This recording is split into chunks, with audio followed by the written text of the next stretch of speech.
অত্যন্ত মর্মান্তিক খবর, একই পরিবারে 3 শিশুর পুড়ে মৃত্যু। মুর্শিদাবাদের রানীতলায় বাড়িতে আগুন, রাতে আগুনে ভস্মীভূত 2টি বাড়ি। কিন্তু কিভাবে আগুন লাগলো, কি ঘটেছিল জানবো। আমাদের সঙ্গে রয়েছেন আমাদের প্রতিনিধি প্রণব। অত্যন্ত মর্মান্তিক খবর, প্রাথমিকভাবে পুলিশ কি বলছে, কি অনুমান করছে, কিভাবে এই ঘটনা ঘটলো?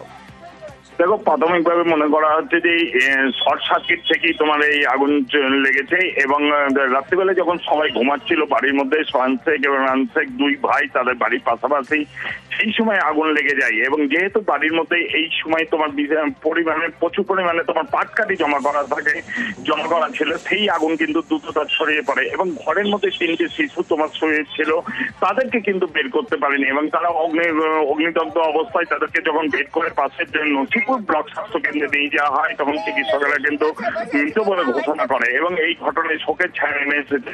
এবং এই এলাকাতে যেহেতু দমকলের কোনো গাড়ির কোনো ফায়ার স্টেশন নেই, সেই কারণে কিন্তু বারে বারে এলাকার মানুষরা কিন্তু অভিযোগ দাবি জানিয়েছে যে একটা অন্তত পক্ষে ফায়ার স্টেশন তৈরি করা হোক, কিন্তু সেই যে এখনো পর্যন্ত নেই। এবং স্থানীয় মানুষজন সেই রাত্রিবেলাতে ছুটে এসে আগুন নেভানোর কাজে হাত লাগান এবং কোন রকম ভাবে বেশ কিছুক্ষণ পর কিন্তু সেই আগুন আয়ত্তে নিয়ে আসে। কিন্তু যেহেতু বাড়ির মধ্যে পাট এবং পাটকাঠি থাকার জন্য সেই আগুন আয়ত্তে আনতে কিন্তু ধন্যবাদ।